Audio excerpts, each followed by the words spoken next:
안녕하세요. 여러분의 사연 담긴 여러 이야기들을 들려드리고 있는 인생 수필관입니다. 오늘 들려드릴 이야기는 가을 벌초를 하루 앞둔 날 아무 일도 없을 것이라 믿었던 한 가족의 일상에서 시작된 이야기입니다.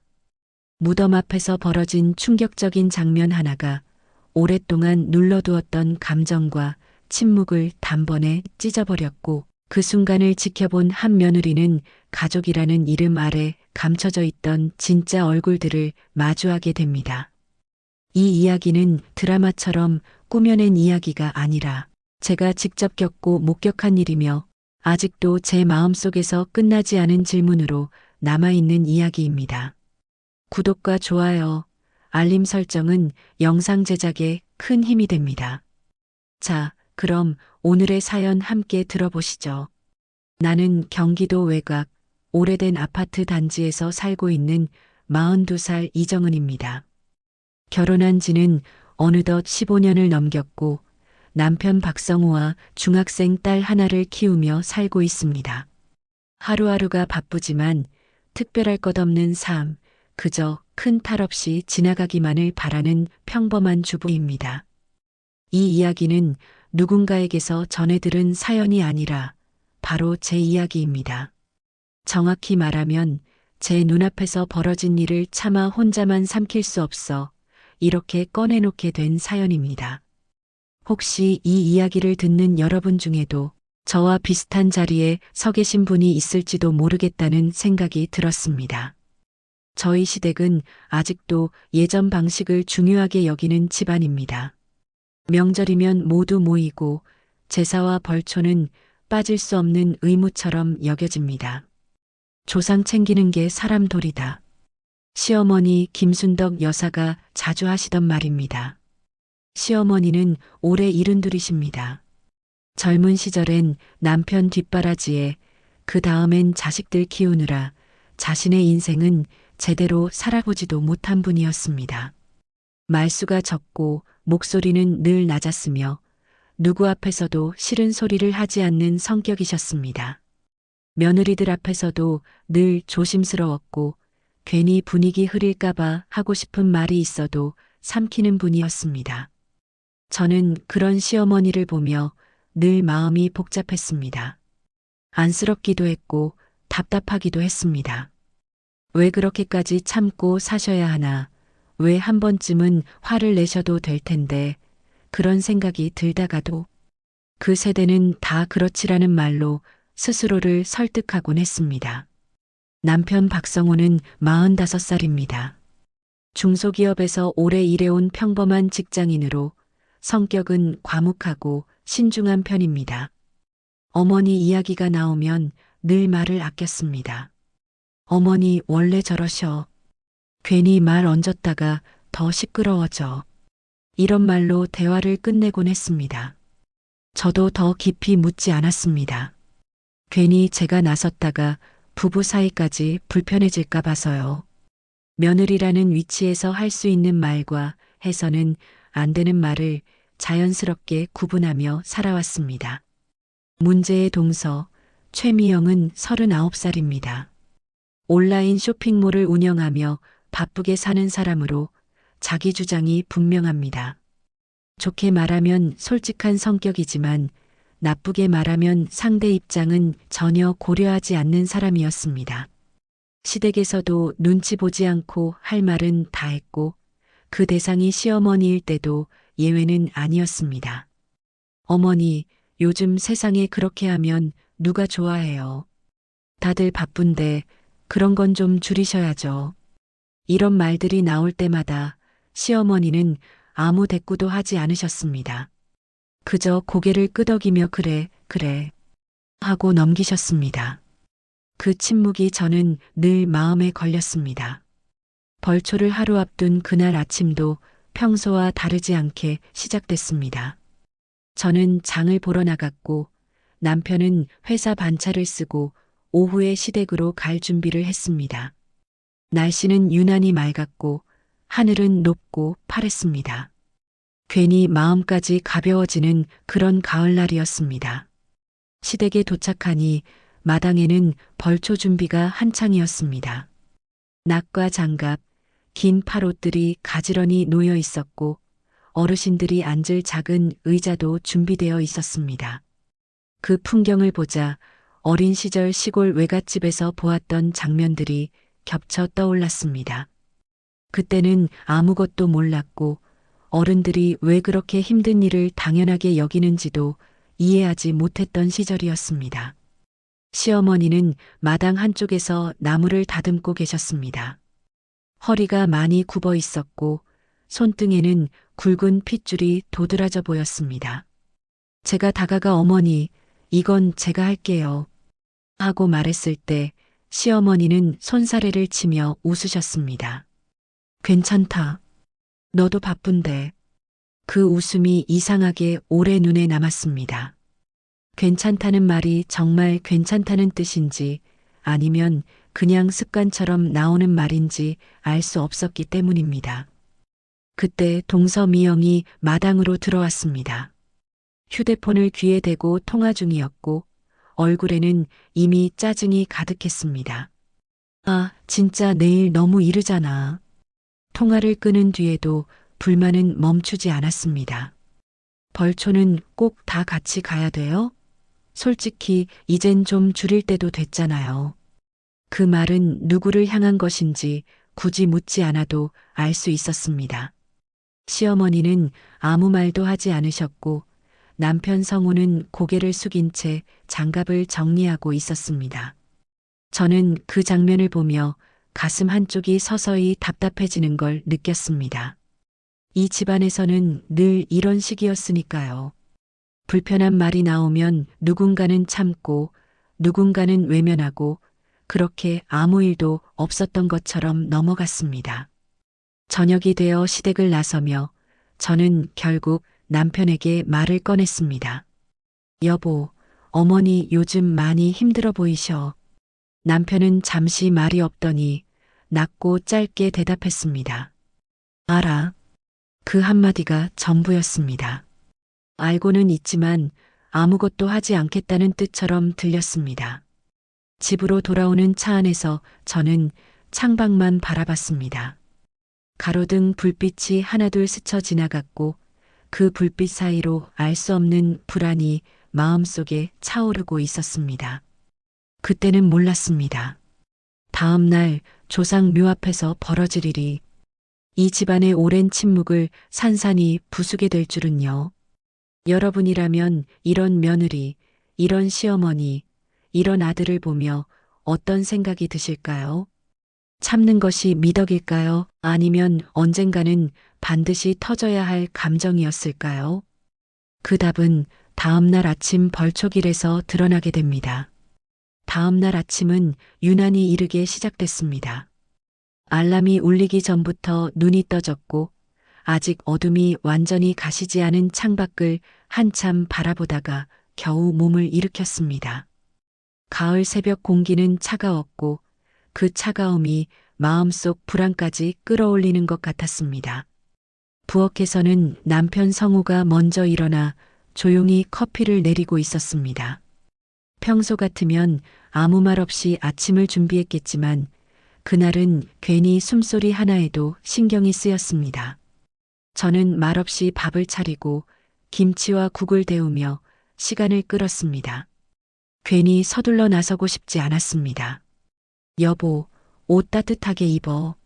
제가 먼저 말을 꺼냈습니다. 남편은 고개만 끄덕이며 짧게 대답했습니다. 응. 그 한 음절이 유난히 무겁게 들렸습니다. 마치 오늘 하루를 이미 예감하고 있는 사람처럼요. 시댁 앞에는 이미 차 2대가 서 있었습니다. 시동생 준호의 차와 문중 어르신을 태우고 갈 차량이었습니다. 차에서 내리자마자 귀에 들어온 건 동서미영의 목소리였습니다. 아, 진짜 너무 이른 거 아니에요? 그 말에는 인사도 배려도 없었습니다. 시어머니는 이미 마당에 나와 계셨고 손에는 작은 보자기와 음료수 봉투를 들고 계셨습니다. 그 모습이 괜히 더 초라해 보였습니다. 미영아, 잠은 좀 잤니? 시어머니가 조심스럽게 말을 건네셨지만 동서는 대답 대신 휴대폰을 다시 들여다봤습니다. 저는 그 장면을 보며 속으로 한숨을 삼켰습니다. 오늘은 괜히 더 말을 아껴야겠다는 생각이 들었습니다. 차에 오르기 전 시어머니는 제 손을 살짝 잡으셨습니다. 정은아, 길 멀다. 차 멀미 안 나게 조심해. 그 말투에는 늘 그렇듯 미안함이 섞여 있었습니다. 부탁도 아닌데 마치 짐이 된 것처럼 말하시는 그 목소리가 마음에 걸렸습니다. 산으로 향하는 길은 조용했습니다. 앞좌석에는 남편과 시동생이, 뒷좌석에는 저와 동서가 앉았습니다. 라디오에서는 옛 가요가 흘러나왔고 그 멜로디가 오히려 공기를 더 무겁게 만들었습니다. 동서 미영은 창밖을 보며 혼잣말처럼 투덜거렸습니다. 요즘은 다들 벌초도 대행 맡긴다던데. 저는 아무 대답도 하지 않았습니다. 괜히 말을 보탰다가 불씨가 커질까 봐서요. 시어머니는 조수석에 앉아 계셨고 내내 말이 없으셨습니다. 두 손을 무릎 위에 가지런히 올려놓고 창밖만 바라보고 계셨습니다. 그 모습이 마치 이 자리에 없어도 되는 사람처럼 느껴져 제 마음이 괜히 불편해졌습니다. 산 입구에 도착했을 때 이미 몇몇 문중 어르신들이 모여 계셨습니다. 낯익은 얼굴들, 굽은 허리, 낡은 모자들. 그 풍경은 늘 보던 모습이었지만 그날은 유난히 낯설게 느껴졌습니다. 아이고, 순떡이 왔네.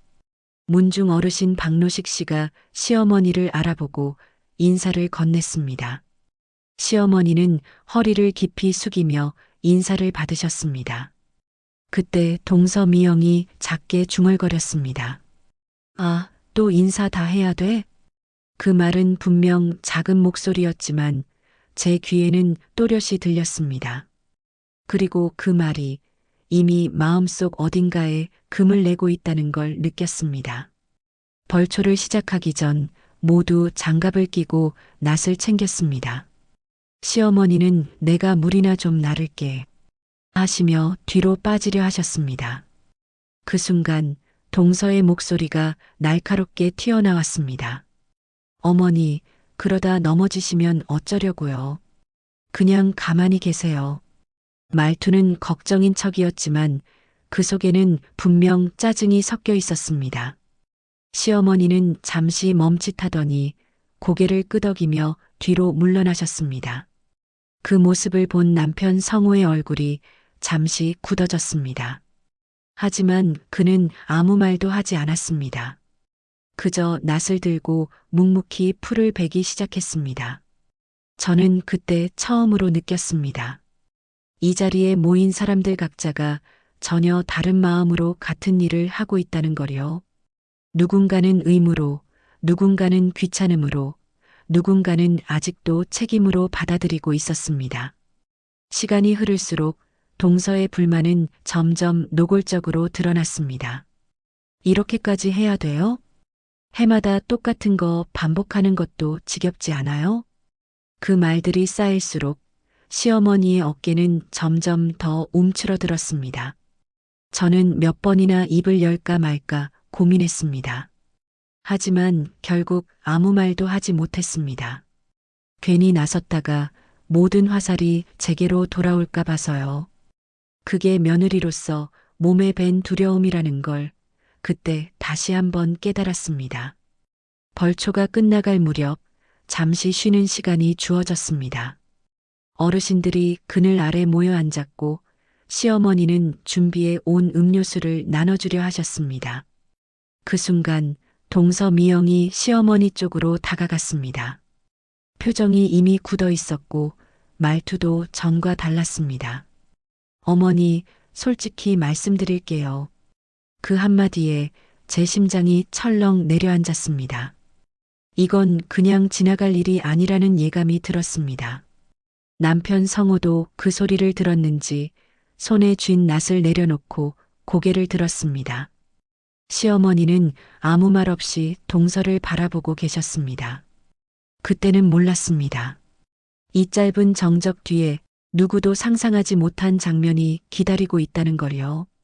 그 순간을 기점으로 이 가족의 질서는 완전히 다른 방향으로 흘러가기 시작했습니다. 잠시의 휴식 시간이라고는 했지만 그 자리에 있던 누구도 편하게 숨을 고를 수 있는 상태는 아니었습니다. 산자락 아래로 내려앉은 공기는 눅눅했고 풀 냄새와 흙 냄새가 섞여 코끝을 찔렀습니다. 어르신들은 그늘 아래에 앉아 숨을 고르며 옛 이야기를 나누고 있었지만 우리 쪽 공기는 전혀 달랐습니다. 시어머니 김순덕 여사는 음료수가 든 봉투를 두 손으로 꼭 쥔 채 서 계셨습니다. 누군가에게 건네려다 말고 다시 내려놓을까 망설이는 모습이 역력했습니다. 그 손이 미세하게 떨리고 있다는 걸 저는 바로 옆에서 보고 있었습니다. 동서미영은 팔짱을 낀 채 시어머니 앞에 서 있었습니다. 그 얼굴에는 더 이상 숨길 생각조차 없는 불만과 짜증이 그대로 드러나 있었습니다. 아까 던졌던 솔직히 말씀드릴게요라는 말이 아직 공기 중에 매달린 것처럼 느껴졌습니다. 어머니, 동서가 먼저 입을 열었습니다. 목소리는 차분했지만 그 차분함이 오히려 더 날카롭게 들렸습니다. 이제 이런 거 좀 그만하셔야 하는 거 아니에요? 시어머니는 잠시 아무 말도 하지 않으셨습니다. 눈을 깜빡이며 동서를 바라보다가 천천히 입을 여셨습니다. 뭘 말하는 거니? 그 짧은 질문에 동서의 입꼬리가 살짝 올라갔습니다. 벌초요. 제사요. 이런 거요. 솔직히 요즘 누가 이렇게까지 하나요? 그 말이 떨어지자 제 가슴이 먼저 조여왔습니다. 이건 단순한 투정이나 불평이 아니라는 걸 직감했기 때문입니다. 다들 힘들잖아요. 동서는 말을 멈추지 않았습니다. 어머니야 집에 계시니까 모르시겠지만 저희는 다 일도 하고 애도 키우고요. 시어머니는 그 말에 고개를 끄덕이셨습니다. 그래, 내 말이 맞다. 그래서 내가 최대한 안 시키려고 하는 거다. 그 대답이 오히려 동서의 심기를 더 건드린 것처럼 보였습니다. 안 시키긴요. 이렇게 다 불러놓고 이게 안 시키는 거예요? 그 순간 저는 남편 성우를 흘끗 바라봤습니다. 그는 아무 말 없이 서 있었지만 턱이 굳게 다물려 있었고 손등에 힘줄이 도드라져 있었습니다. 그 모습이 처음 보는 얼굴이라 제 심장이 더 빠르게 뛰었습니다.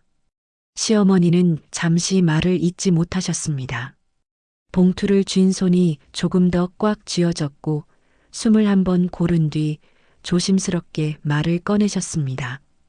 미영아, 이건 어른들이 해오던 거라서. 그 말이 끝나기도 전에 동서의 목소리가 확 높아졌습니다.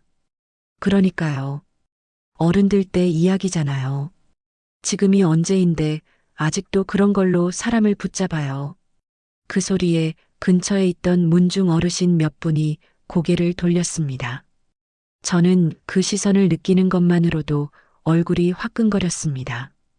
이 자리는 가족만의 공간이 아니었습니다. 조상 묘 앞이었고 다른 어른들도 함께 있는 자리였습니다. 시어머니는 그 사실을 더 잘 알고 계신 듯 했습니다. 그래서인지 목소리는 점점 더 작아졌습니다. 여기서 이런 얘기는 왜요? 동서가 말을 끊었습니다. 듣는 사람 많아서요? 부끄러우면 이런 거 안 하시면 되잖아요. 그 말이 끝나자 공기가 얼어붙었습니다. 저는 숨을 쉬는 것도 잊은 채 그 장면을 보고 있었습니다. 이건 말다툼이 아니라 누군가의 존엄을 짓밟는 과정처럼 느껴졌습니다. 시어머니의 얼굴이 하얗게 질렸습니다. 눈이 잠시 흔들리더니 어디를 봐야 할지 모르는 듯 허공을 바라보셨습니다. 그 모습이 너무 연약해 보여서 제 가슴이 욱신거렸습니다. 미영아. 그때 시동생 준호가 어렵게 입을 열었습니다. 이제 그만해. 하지만 그 말은 힘이 없었습니다. 동서는 잠시 준호를 노려보다가 비웃듯 말했습니다. 당신은 늘 이럴 때 아무 말도 안 하잖아. 그리고 다시 시어머니를 향해 고개를 돌렸습니다. 어머니, 부모 대접받고 싶으면요. 그 말이 나오자 제 머릿속이 하얘졌습니다. 이 다음에 나올 말을 저는 이미 알고 있는 것 같았습니다. 조용히 사세요. 그 한마디가 조상묘 앞에 그대로 떨어졌습니다. 누군가는 헛기침을 했고 누군가는 고개를 돌렸습니다. 하지만 아무도 그 말을 주워 담지 않았습니다. 시어머니는 그대로 굳어버리셨습니다. 말도 움직임도 표정도 멈춘 사람처럼 서 계셨습니다. 그 봉투가 손에서 떨어져 땅바닥에 굴러갔지만 주워들 생각조차 못하시는 것 같았습니다. 그 순간 동서가 한 걸음 더 다가갔습니다. 그리고 믿기 힘든 일이 벌어졌습니다. 시어머니의 옷깃을 잡은 것입니다. 제가 틀린 말했어요? 그 장면을 보는 순간 제 다리가 후들거렸습니다. 이건 선을 넘은 행동이었습니다. 아무리 화가 나도 아무리 불만이 쌓였어도 넘어서는 안 되는 선이 있었습니다. 그때까지 한마디도 하지 않던 남편 성호가 천천히 움직였습니다. 그는 손에 끼고 있던 장갑을 벗기 시작했습니다. 아주 느리게 마치 그 순간을 오래 기다려온 사람처럼요. 장갑이 벗겨지는 소리가 유난히 크게 들렸습니다. 풀소리도 바람 소리도 사라진 것 같은 정적 속에서 저는 본능적으로 알았습니다. 이제 되돌릴 수 없는 순간이 다가오고 있다는 걸요. 장갑을 벗는 남편의 손길은 느렸습니다. 너무 느려서 오히려 그 시간이 영원처럼 길게 느껴졌습니다. 그 짧은 동작 하나에 그동안 이 집안에 쌓여있던 말과 침묵, 참고 삼킨 감정들이 모두 담겨 있는 것 같았습니다. 동서미영은 아직도 시어머니의 옷깃을 잡은 채였습니다. 손에 힘이 들어가 있었고 손등에 핏줄이 붉어져 있었습니다. 시어머니는 그 손길을 떼어내지도 못한 채 그대로 서 계셨습니다. 눈은 크게 뜨고 있었지만 초점은 이미 흐려진 상태였습니다. 미영아. 그때 남편 성우가 처음으로 입을 열었습니다. 목소리는 높지 않았습니다. 오히려 너무 차분해서 주변 공기가 더 무겁게 가라앉는 느낌이었습니다. 동서는 그제야 남편을 바라봤습니다. 왜요, 형님? 말끝에 묘한 비아냥이 섞여 있었습니다. 남편은 대답 대신 시어머니 쪽으로 천천히 다가갔습니다. 그 걸음 하나하나가 분명했고 흔들림이 없었습니다. 그 모습이 저는 처음이었습니다. 늘 상황을 피하고 말을 아끼던 남편이 아니었습니다. 손 놔. 짧은 말이었습니다. 하지만 그 말에는 설명도 변명도 없었습니다. 동서는 코웃음을 쳤습니다. 형님도 보셨잖아요. 제가 틀린 말한 거 없죠? 그 말에 남편의 눈빛이 처음으로 흔들렸습니다. 분노라기보다는 오래 눌러두었던 무언가가 끓어오르는 눈빛이었습니다. 틀린 말이냐 아니냐의 문제가 아니야. 남편의 목소리가 조금 낮아졌습니다. 지금 내가 뭘 하고 있는지부터 봐. 그제야 동서는 자신의 손을 내려다봤습니다. 하지만 손을 놓지는 않았습니다. 오히려 더 힘을 주며 말했습니다. 부모 대접은 받을 사람만 받는 거예요. 그 말이 다시 한번 공기를 찢었습니다. 문중 어르신들 사이에서 웅성거림이 커졌습니다. 누군가는 그만하라는 말을 하려다 삼켰고 누군가는 못 볼 걸 본 사람처럼 고개를 돌렸습니다. 저는 그 자리에서 아무 말도 하지 못한 채 손만 꽉 쥐고 있었습니다. 이 상황을 말려야 하는 건지 아니면 그냥 끝나길 기다려야 하는 건지 판단이 서지 않았습니다. 며느리라는 위치는 늘 이런 순간에 사람을 얼어붙게 만듭니다. 시어머니의 입술이 미세하게 떨렸습니다. 아무 말도 하지 않았지만 그 떨림만으로도 충분히 많은 이야기를 하고 계신 것 같았습니다. 그분의 인생 전체가 그 순간에 압축되어 있는 느낌이었습니다. 미영아, 남편이 다시 한번 말했습니다. 이번에는 목소리가 더 단단해졌습니다. 지금 이 자리 어디인지 알아? 동서는 주변을 둘러보며 어깨를 으쓱했습니다. 무덤이죠. 조상묘. 그래서요? 그 대답에 남편의 얼굴이 굳어졌습니다. 그래서 더더욱 이러면 안 되는 거야. 그 말이 끝나자 동서는 갑자기 웃음을 터뜨렸습니다. 짧고 날카로운 웃음이었습니다. 형님도 참 맨날 가만히 계시더니 오늘은 왜 갑자기 정의의 사도라도 된 거예요? 그 말에 저는 숨이 턱 막혔습니다. 그동안 남편이 아무 말도 하지 않았던 이유가 어쩌면 이렇게 되돌아올 걸 알고 있었기 때문은 아닐까 하는 생각이 들었습니다. 남편은 한 발짝 더 다가갔습니다. 이제 동서와의 거리는 손을 뻗으면 닿을 정도였습니다. 그는 시어머니와 동서 사이에 몸을 끼워 넣었습니다. 어머니, 괜찮으세요? 그 말은 아주 조용했지만 분명히 들렸습니다. 시어머니는 그제야 눈을 깜빡이며 고개를 끄덕이셨습니다. 아주 작은 움직임이었지만 그 순간 저는 눈물이 쏟아질 뻔했습니다. 동서는 시어머니의 옷깃에서 손을 떼지 않은 채 말했습니다.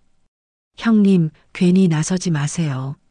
저도 더 이상 참을 생각 없어요. 그 말에 남편의 손이 움직였습니다. 아주 빠르지도 과하지도 않았습니다. 그저 동서의 손목을 잡고 시어머니에게서 떼어냈을 뿐입니다. 이제 그만. 그 말은 명령이었습니다. 그 순간 동서의 얼굴이 일그러졌습니다.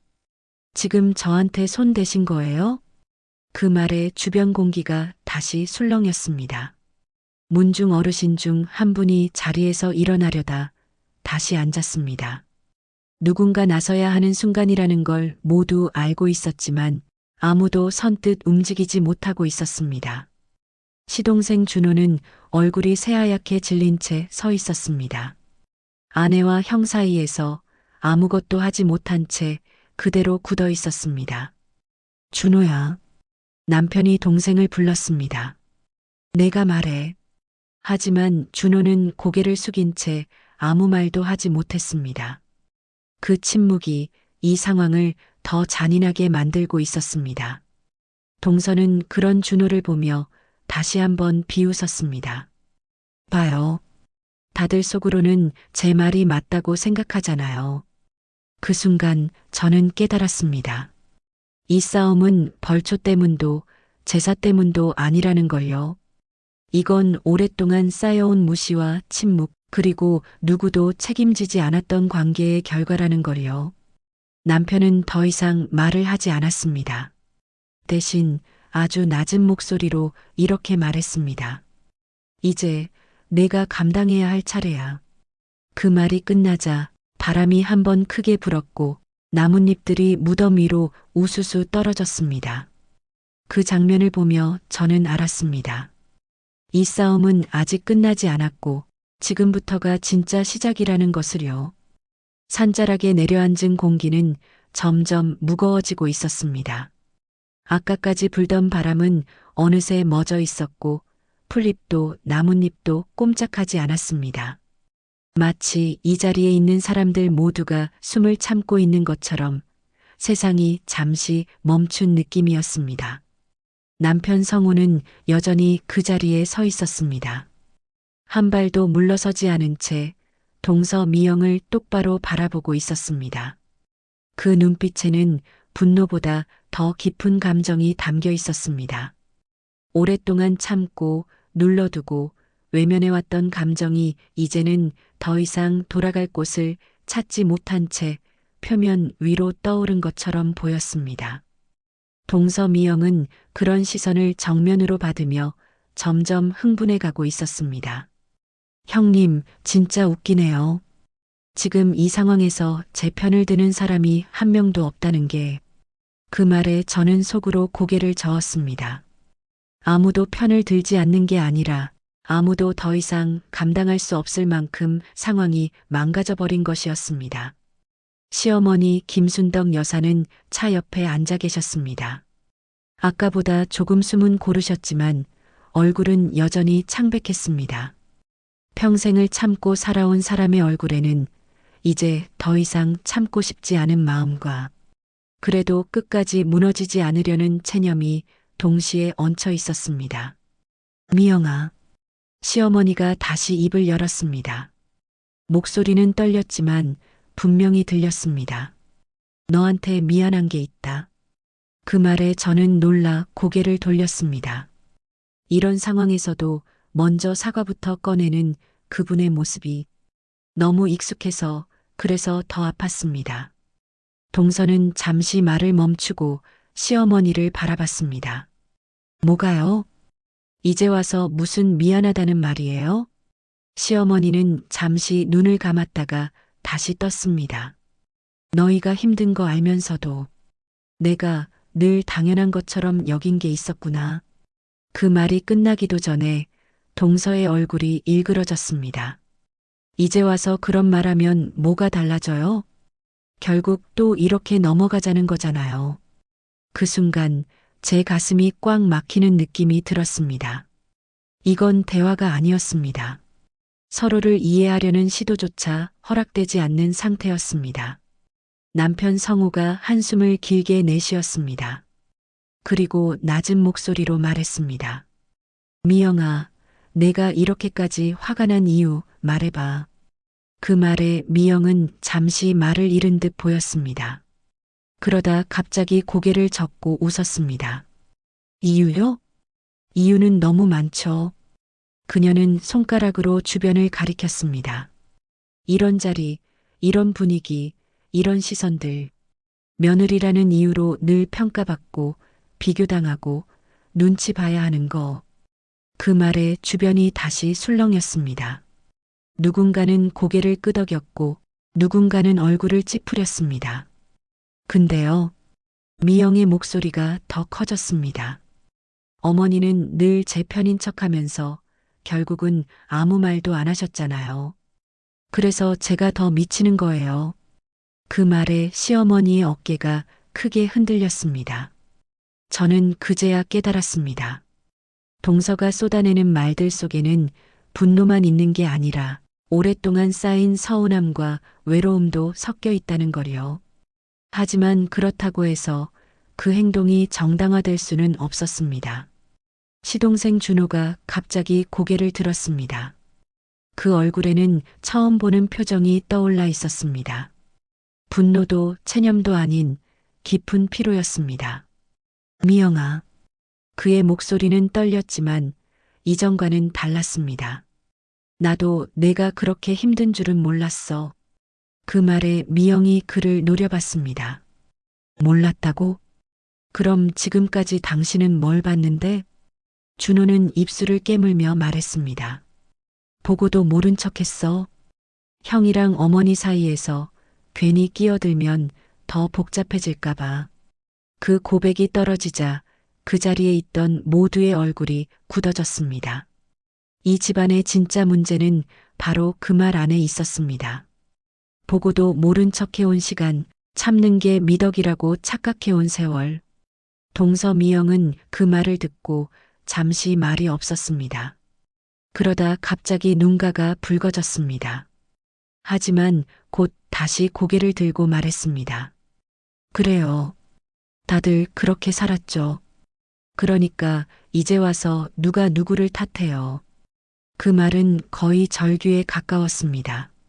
문중 어르신 박노식 씨가 다시 한번 자리에서 일어났습니다. 이번에는 목소리에 분명한 분노가 담겨 있었습니다.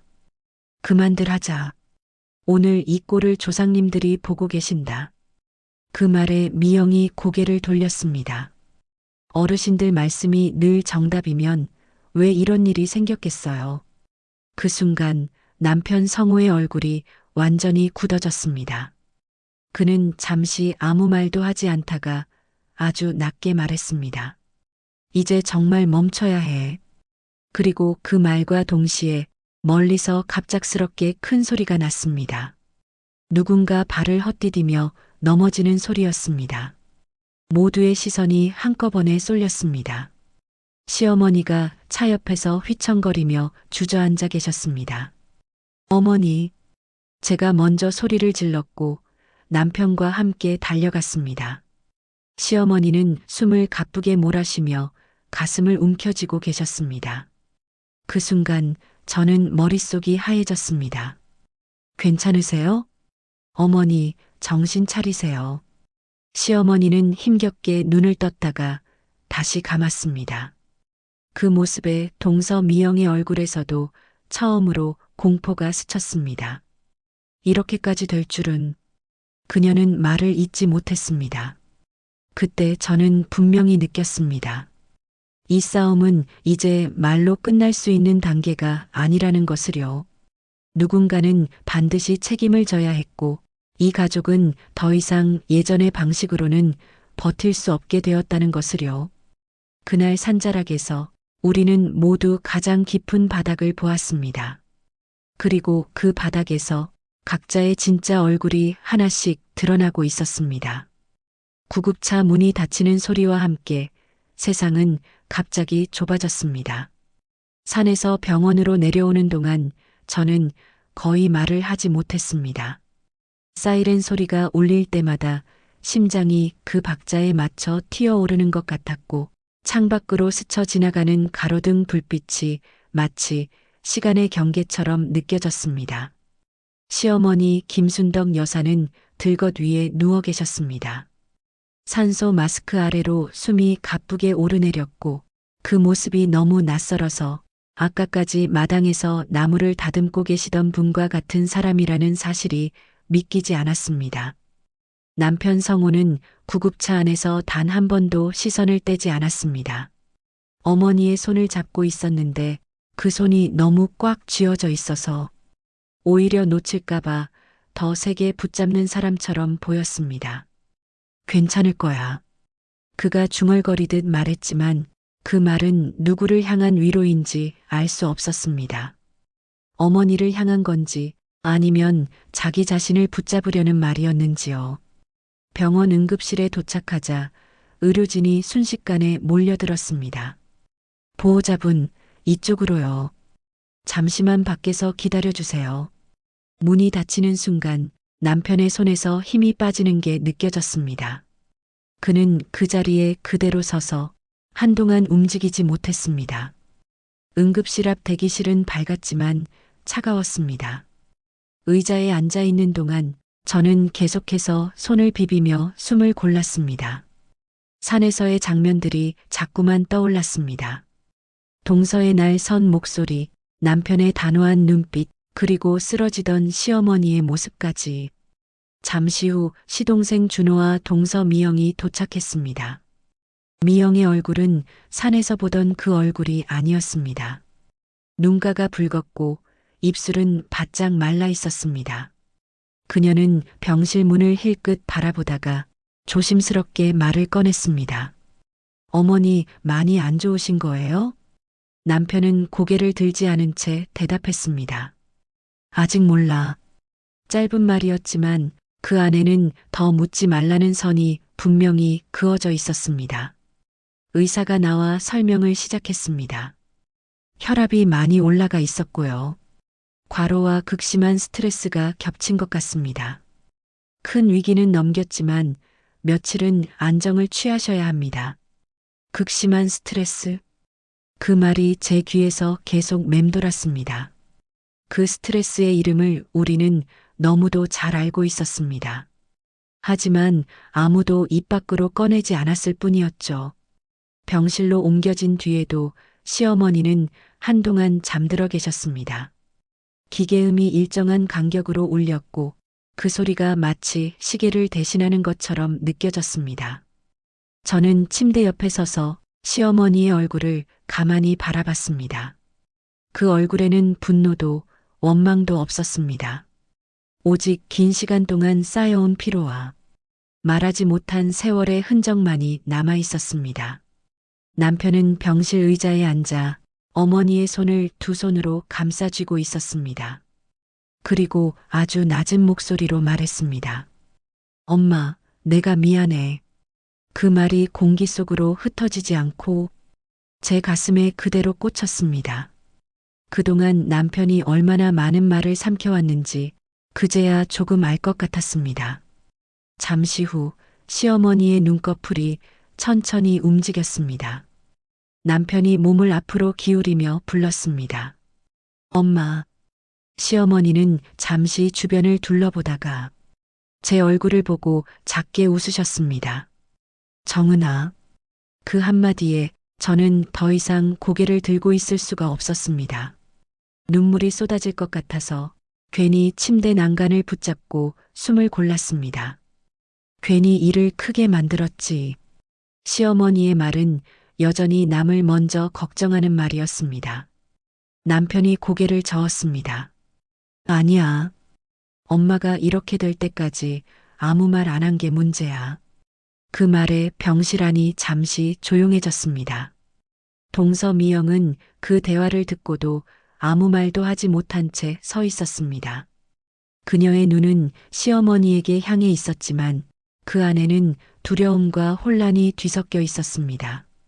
시어머니는 잠시 숨을 고른 뒤 미영을 바라보며 말했습니다. 미영아. 그 부름에 미영의 어깨가 크게 움찔했습니다. 나한테 화가 많이 났지. 그 말은 질문처럼 들렸지만 사실은 이미 알고 있다는 사람의 말이었습니다. 미영은 한참 동안 아무 말도 하지 못했습니다. 그러다 결국 고개를 숙인 채 말했습니다. 죄송해요. 그 사과는 작고 조심스러웠습니다. 하지만 그동안 한 번도 꺼내지 않았던 말이었기에 병실 안에서는 그 말이 유난히 크게 울렸습니다. 시어머니는 잠시 눈을 감았다가 다시 뜨셨습니다. 나도 미안하다. 너희가 얼마나 힘든지 알면서도 내가 해온 방식만 옳다고 생각했구나. 그 말에 저는 깨달았습니다. 이 병실은 단순히 몸을 회복하는 공간이 아니라 이 가족이 수십 년 동안 쌓아온 침묵이 처음으로 말을 얻는 자리라는 것을요. 남편 성호는 그제야 다시 입을 열었습니다. 엄마, 이제는 아무 말도 안 하고 참지 마. 그 말은 부탁이자 자신에 대한 다짐처럼 들렸습니다. 시어머니는 힘겹게 고개를 끄덕이셨습니다. 그래, 이제는 좀 말해볼게. 그 짧은 약속이 이 가족에게는 어떤 큰 선언보다도 무겁게 다가왔습니다. 병실 밖으로 나왔을 때 저는 그제야 깊게 숨을 내쉬었습니다. 아직 모든 상처가 아문 것은 아니었고 아직 갈 길은 멀었습니다. 하지만 분명한 건 하나였습니다. 이제 이 가족은 침묵으로만 버티던 예전의 세계로는 돌아갈 수 없게 되었다는 사실이었습니다. 병실의 밤은 쉽게 끝나지 않았습니다. 시계 초침 소리가 유난히 크게 들렸고 그 소리에 맞춰 제 심장도 덩달아 뛰는 것 같았습니다. 형광등 불빛은 밝지도 어둡지도 않게 병실을 채우고 있었고 그 애매한 빛이 오히려 사람을 더 지치게 만들었습니다. 시어머니 김순덕 여사는 다시 잠든 것처럼 보였지만 저는 알고 있었습니다.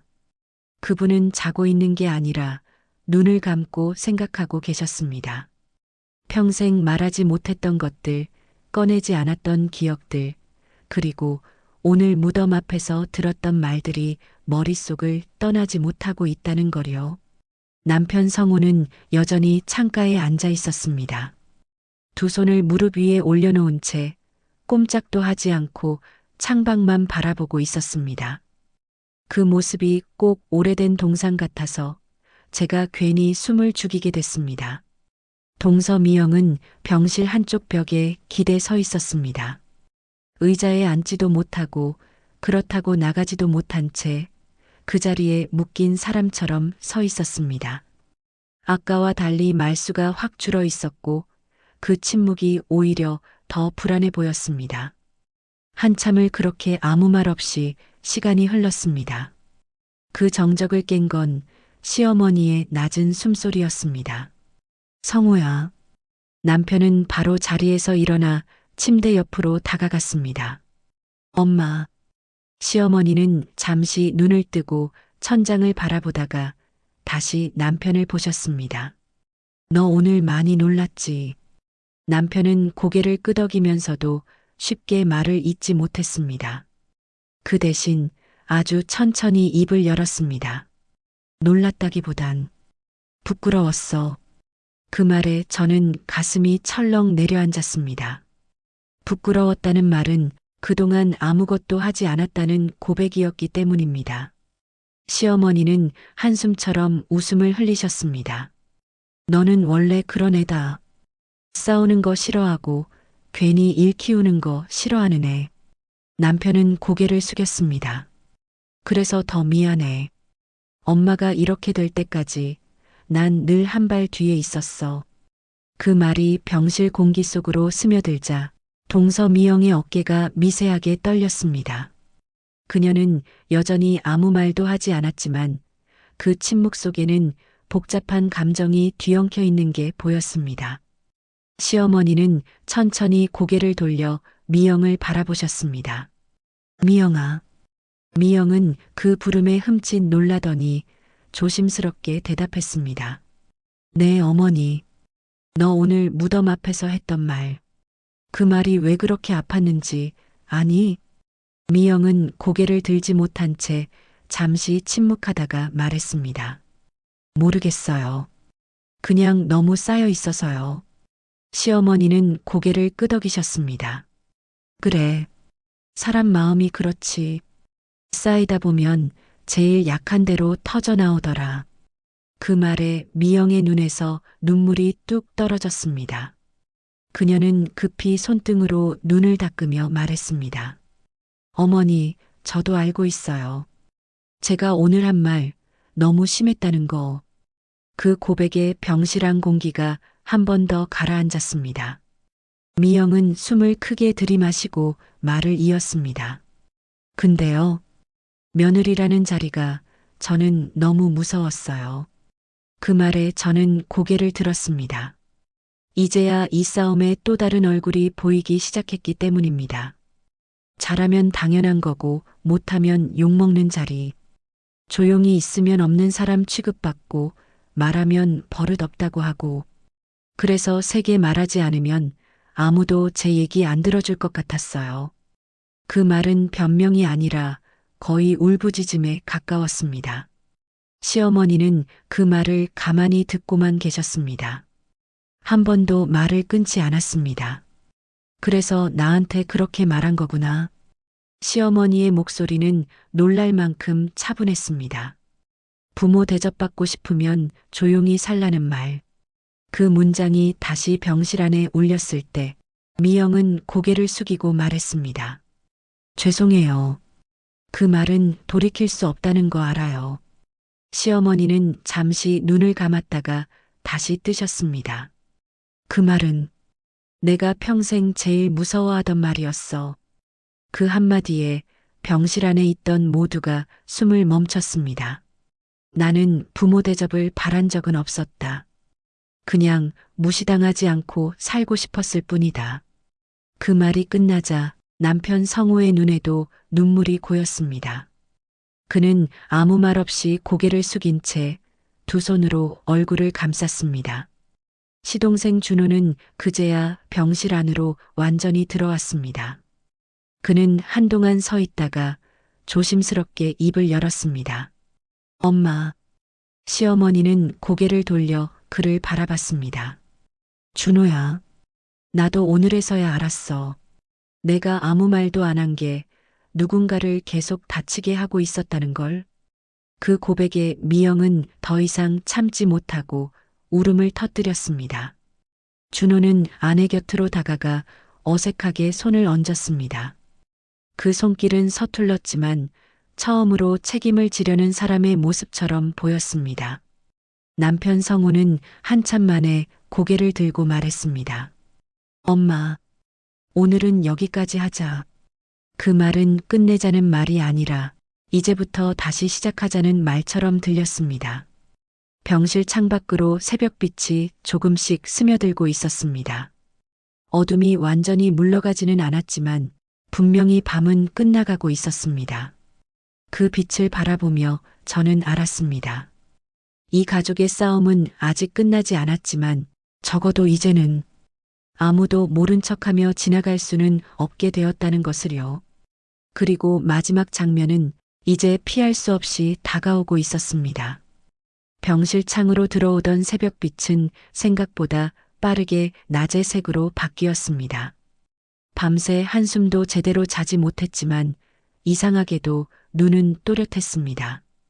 긴장이 풀려서라기보다는 이제 더 이상 피할 수 없는 순간이 다가오고 있다는 걸 몸이 먼저 알고 있는 것 같았습니다. 의사는 시어머니 김순떡 여사가 며칠 더 입원해야 한다고 했습니다.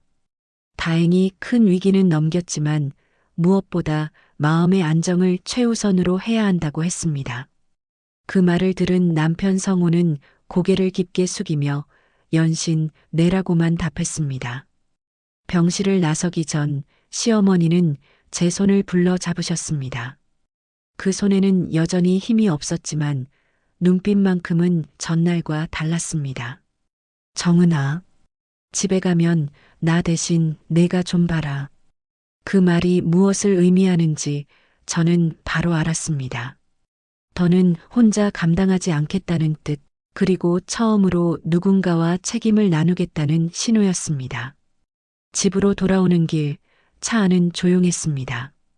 동서 미영과 시동생 준호는 한 차에 타지 않았고 저와 남편은 말없이 도로 위를 달렸습니다.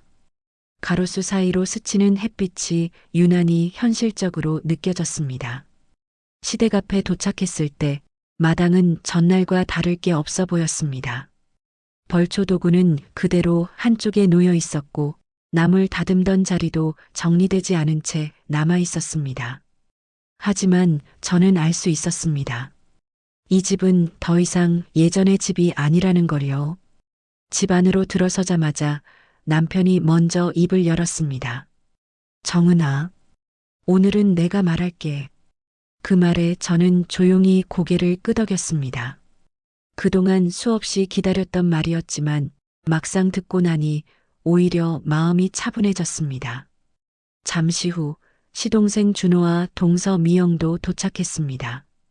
미영의 얼굴에는 여전히 긴장과 피로가 묻어 있었고 준호는 전보다 훨씬 말수가 적어 보였습니다. 거실에 모두 모였을 때 한동안 아무도 먼저 말을 꺼내지 않았습니다. TV는 꺼져 있었고 시계 초침 소리만 방 안을 채우고 있었습니다. 그 침묵을 깬 건 남편 성호였습니다. 어제 일은 그는 한 박자 쉬었다가 말을 이었습니다. 없던 일로 못 넘겨. 미영의 어깨가 미세하게 움찔했습니다. 하지만 이번에는 말대꾸하지 않았습니다. 엄마가 쓰러지기 전까지 우리는 다 알고도 모른 척했어. 나도 그랬고. 그 말에 준호가 고개를 숙였습니다. 형 말이 맞아요. 나도 늘 뒤에 숨었어요. 그제야 미영이 입을 열었습니다. 저도요. 목소리는 낮았고 이전처럼 날카롭지 않았습니다. 제가 제일 크게 소리 질렀지만 사실 제일 무서웠던 것도 저였어요. 남편은 고개를 끄덕였습니다. 그래. 그래서 이제부터는 방식이 달라져야 해. 그는 단호하게 말을 이어갔습니다. 벌초든 제사든 누군가가 당연히 희생하는 일은 없어야 해. 엄마도 우리도. 그 말에 미영이 조심스럽게 고개를 들었습니다. 그럼 안 가도 되는 건가요? 남편은 잠시 생각하다가 말했습니다. 강요는 없어. 대신 선택에는 책임이 따를 거야. 그 말은 이상하게도 모두를 납득시키는 힘이 있었습니다. 누군가의 권위가 아니라 이제는 합의로 움직이겠다는 선언처럼 들렸기 때문입니다. 잠시 후 미영이 제 쪽을 바라봤습니다. 형님, 그 한마디에 저는 가슴이 살짝 조여왔습니다. 어제 정말 죄송했어요. 어머니한테 한 말도 형님이 옆에 있는데 그렇게 한 것도요. 그 사과는 완벽하지 않았습니다. 말투도 표정도 아직 어색했습니다. 하지만 저는 그 사과가 얼마나 큰 용기에서 나온 말인지 알 수 있었습니다. 알겠어. 제가 짧게 대답했습니다. 다만 다시는 그런 식으로는 안 했으면 좋겠어. 미영은 고개를 깊게 숙였습니다. 네. 그날 저녁 저와 남편은 시댁에서 늦은 식사를 준비했습니다. 처음으로 시어머니 없이 차린 밥상이었지만 그 자리는 묘하게 무겁지 않았습니다. 밥을 먹던 중 남편이 조용히 말했습니다. 엄마 깨어나시면 이 얘기 다시 할 거야. 그 말에 저는 마음속으로 고개를 끄덕였습니다. 이제는 도망치지 않아도 된다는 확신이 들었기 때문입니다. 집으로 돌아오는 길 남편이 운전대를 잡은 채 말했습니다. 나도 변할게. 그 한마디가 그 어떤 긴 사과보다 크게 들렸습니다. 며칠 뒤 병원에서 퇴원한 시어머니는 이전과 조금 다른 사람이 되어 있었습니다. 말수가 갑자기 늘어난 건 아니었지만 할 말이 있을 때는 고개를 숙이지 않았습니다. 이건 내가 하고 싶은 거고 이건 너희한테 맡길게. 그 말들이 쌓이면서 집안의 공기도 서서히 달라졌습니다. 그날 이후로 벌초는 대행을 맡겼고 재산은 간소해졌습니다. 누군가는 빠졌고 누군가는 남았지만 아무도 그것을 죄처럼 말하지 않았습니다. 저는 가끔 생각합니다. 그날 무덤 앞에서 벌어진 일이 없었다면 이 변화는 오지 않았을 거라고요. 아프고 부끄럽고 누군가 쓰러져야만 시작된 변화였지만 그래도 우리는 그 자리에 머물지 않았습니다. 여러분이라면 어떠셨을까요? 그 상황에서 침묵을 택했을까요? 아니면 저희처럼 너무 늦게서야 말을 꺼냈을까요? 지금도 저는 완전히 편안하지는 않습니다. 하지만 분명한 건 하나입니다. 이제 이 집안에는 당연하게 참는 사람은 없어야 한다는 규칙이 생겼다는 것.